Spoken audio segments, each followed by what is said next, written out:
Hi everyone, welcome back to my YouTube channel. मेरा नाम सुमंत है और आप देख रहे हैं फिट विद सुमंत। तो बेसिकली बहुत दिन अप्रोक्स 30 दिन या 35 दिन पहले मैंने क्रिएटिन लेना स्टार्ट किया था और जैसे मैंने बताया था कि 1 महीना इसको यूज़ करूँगा, देन इसके बारे में फीडबैक शेयर करूँगा।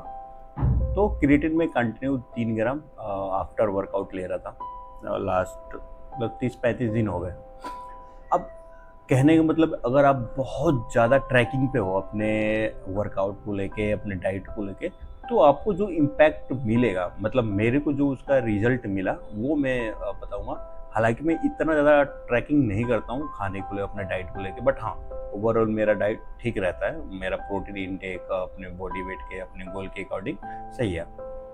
वर्कआउट भी वैसे ही स्प्लिट फॉलो करता हूँ, जैसे मैंने बहुत सारी वीडियोज़ में बताया हुआ है कि मैं मंडे के दिन लैग एंड उसके बाद से चेस्ट, फिर अपना बैक एंड फिर शोल्डर एंड देन एब्स, और एक दिन संडे के दिन मैं रनिंग करता हूँ। 5 किलोमीटर तो डेली करता हूँ, मतलब डेली नहीं, हर संडे के दिन। तो इस तरह का मेरा वर्कआउट स्प्लिट है। तो बेसिकली मुझे क्रिएटिन लेने से पहले और लेने के बाद को बहुत बड़ा मेजर चेंजेस नहीं था। इतना बड़ा कि मेजर चेंजेस नहीं है कि ऐसा बोला जाए कि हाँ, क्रिएटिन लेने से मेरा एकदम बिल्कुल ही पर्सपेक्टिव चेंज हो गया। बिल्कुल ऐसा नहीं है। आपको बहुत माइनर धीरे धीरे डिफरेंस पता चलेगा। जैसे वर्कआउट में आपको, जैसे मेरे को फील हुआ वो मुझे बता रहा हूँ। अब मैं जो मेरा पीआर पहले था उसमें से हालांकि 1-2 एक्सरसाइज में मैंने नया पीआर सेट कर दिया है इन दिनों में, बट वर्कआउट करने के बाद जो रिकवरी होती है ना, वो मेरी फास्ट हो गई है। मतलब पहले जैसा पेन या सोरेस रहता था बहुत काफ़ी टाइम तक, बट अब वो चीज़ें नहीं रहती है। तो एक तो ये सबसे बड़ा बेनिफिट मेरे को लगा, जो मैं नोटिस कर पाया हूँ।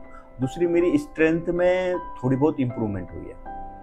मतलब मैं चाहे डेडलिफ्ट की बात करूँ, चाहे स्क्वाट की बात करूँ, स्क्वाट में मैंने नया पीआर सेट किया। 115 केजी के साथ 2 या 3 रैप लगा लेता हूँ, एंड 80 केजी के साथ प्रॉपर डेप्थ के साथ मैं अब अपना स्क्वाट लगा लेता हूँ। 80 केजी के साथ प्रॉपर डेप्थ, मतलब जिसको बोलते हैं एकदम बैठ जाना। तो हालांकि स्ट्रेंथ में तो है इसका बेनिफिट, और इसके अलावा और भी अभी मैं ट्रैक कर रहा हूँ कि और भी इसके अलावा क्या क्या चीज़ें हो सकती है। हालांकि इसके आप अगर गूगल में रिजल्ट पढ़ोगे तो और भी बहुत सारी चीज़ें रिजल्ट है आपकी। तो क्रिएटिन एक ऐसा मैजिक पाउडर नहीं है, हाँ, बट ये आपकी आपकी रिकवरी में हेल्प करता है। आपकी वेट में थोड़ा बहुत इम्प्रूवमेंट मैं कह सकता हूँ कि अगर मैं डेली, तो इतना बड़ा चेंजेस नहीं हुआ है कि 30 दिन में मैं 1-2 किलो का वेट बढ़ गया। हालांकि बहुत सारे लोग कंफ्यूज रहते हैं कि क्रिएटिन लेने से आपकी वेट बढ़ता है, बट ऐसा होता नहीं है। होता क्या है कि थोड़ा बहुत डिफरेंस इसलिए आता है कि ये क्या करता है, वाटर रिटेंशन को बॉडी में बढ़ाता है मसल्स में। सो मसल्स में फुलनेस आपको थोड़ी बहुत दिखेगी और वेट में थोड़ा बहुत इंक्रीज का अनुमान लग सकता है। हालांकि बहुत सारे लोगों में नहीं दिखता, बहुत सारे लोगों में दिखता है, बट मेरे को वेट के अकॉर्डिंग भी ऐसा कुछ नहीं लगा। मसल में फुलनेस जो आती है, जो मसल जिसको बोलते हैं कि हाँ, क्रिएटिन लेने से मसल का साइज बढ़ता है, बट अभी तक मेरा ऐसा नहीं है। 1 महीने में तो मैं नोटिस नहीं कर पा रहा हूँ कि हाँ, मसल का साइज इतना बड़ा बढ़ा है या फिर कुछ चीज़ें हुई। तो इस चीज़ में तो मैं इसको बहुत कम अभी ऑब्जर्व कर पा रहा हूँ, बट हाँ, स्ट्रेंथ में, रिकवरी में, इसमें बहुत बेस्ट रिजल्ट मिला है मेरे को क्रिएटिन लेने से। प्लस अब क्रिएटिन में होता क्या है कि क्रिएटिन बहुत तरह के आते हैं। मतलब एक माइक्रोनाइज होता है, एक मोनोहाइड्रेट होता है, पहले आते थे, बट अब क्या हो गया है कि मोनोहाइड्रेट के साथ माइक्रोनाइज हो गया। माइक्रोनाइज का मतलब क्या है कि बहुत छोटे छोटे पाउडर फॉर्म होते हैं। मोनोहाइड्रेट पहले जो आते थे वो उससे बड़े होते थे, जो कि एब्जॉर्प्शन में थोड़ा बहुत आपको डिले हो सकता था। बट जो माइक्रोनाइज आने लग रहा है, उसमें क्या है कि आपके इतने छोटे पार्टिकल्स होते हैं जो एब्जॉर्प्शन में आपको काफ़ी जल्दी एब्जॉर्ब होते हैं और रिजल्ट आपको मिलता है। मैं आफ्टर वर्कआउट लेता हूँ पर डे प्रोटीन के साथ अपना 3 ग्राम, 3 ग्राम।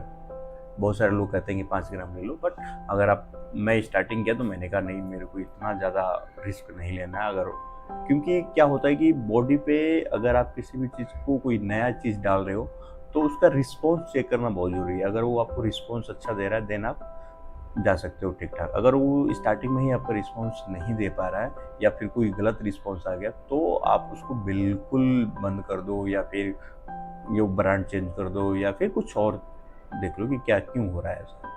तो मैंने स्टार्टिंग में बहुत ठीक ठाक से अपनी कंपनी से ही लिया। जिस कंपनी में मैं काम करता हूँ उसी कंपनी के बनाती है, हालांकि बनाती नहीं, मार्केटिंग है as a private level product है, तो बेस्ट है। घुलने में डिजोल्यूशन जो है उसकी बहुत बेहतरीन है, मतलब 2 बार घुमाओ घुल जाता है, मतलब एकदम पारदर्शी। आजकल जो ट्रेंड कुछ दिन पहले चला था कि ये डिजोल्व नहीं हो पा रहा है, ये डिजोल्व हो जा रहा है, तो ऐसा कुछ नहीं, पेट पे जाके सारा डिजोल्व हो जाता है और एब्जॉर्ब हो जाता है। हाँ, अगर पार्टिकल छोटे होते हैं तो एब्जॉर्प्शन थोड़ा जल्दी हो जाती है, क्योंकि आप जितने भी न्यूट्रास्यूटिकल प्रोडक्ट्स देखोगे ना, कैप्सूल्स हो गए, आपके टैबलेट्स हो गए, तो उसके जो पार्टिकल्स होते हैं वो बहुत माइक्रोनाइज्ड होता है। वो इसलिए होता है कि जाके पेट में घुले तो एब्जॉर्ब जो होता है वो जल्दी जल्दी हो सके। अब उसमें भी बहुत सारी चीज़ें आती हैं, सस्टेन रिलीज, आपकी एक्सटेंड रिलीज, बहुत सारी चीज़ें आती हैं। बट हाँ, क्रिएटिन लेने से फ़ायदे हैं, नुकसान तो अभी तक मेरे को कोई भी हार्मफुल इम्पैक्ट नहीं मिला अभी तक। तो नुकसान तो मैं अभी किसी चीज़ के टॉपिक में बात नहीं कर सकता, नुकसान नहीं हुआ, बट फ़ायदे तो हैं। तो ये रही मेरी क्रिएटिन की फीडबैक। आई थिंक आप लोगों को पसंद आया होगा। अगर आप डर रहे हो क्रिएटिन नहीं लेना चाहिए, तो आप सेफली यूज़ कर सकते हो। ऐसा सबसे ज़्यादा रिसर्च प्रोडक्ट है और साइड इफ़ेक्ट ना के बराबर है, और बहुत सारे साइड इफ़ेक्ट क्लेम होते हैं, मिथ है, बट वैसे वो साइंटिफिक प्रूवन नहीं है। तो लेना ले सकते हैं अगर आप जिम रेगुलर जा रहे हैं, बहुत सारी चीज़ें और भी फिटनेस इंडस्ट्रीज में है, स्पोर्ट्स में है, तो क्रिएटिन सेफ़ है, ले सकते हैं आप। मेरा रिकमेंडेशन ये है कि आप ले सकते हो, अच्छी किसी भी ब्रांड का ले सकते हो, किसी भी, कोई वैसा नहीं है कि हाँ किसी का बहुत बड़ा है। इंडिया में सारे वहीं से आ रहे हैं, चाइना से आ रहे हैं, या फिर आपके जर्मन से आ रहे हैं, कहीं से भी आ रहे हैं। बट ठीक है, अगर आप किसी ठीक ठाक ब्रांड से लेते हो और उनके ऑथेंटिकेट साइट से लेते हो, तो आप डुप्लीकेसी में नहीं फंसोगे, क्योंकि डुप्लीकेट का इंडिया में पता ही आपको क्या चलता है। तो आई होप आप लोगों को वीडियो ये पसंद आया होगा। चैनल पर नहीं है तो सब्सक्राइब कीजिए। मिलते हैं नेक्स्ट वीडियो में ऐसे कोई इन्फॉर्मेटिव के साथ। Thank you guys.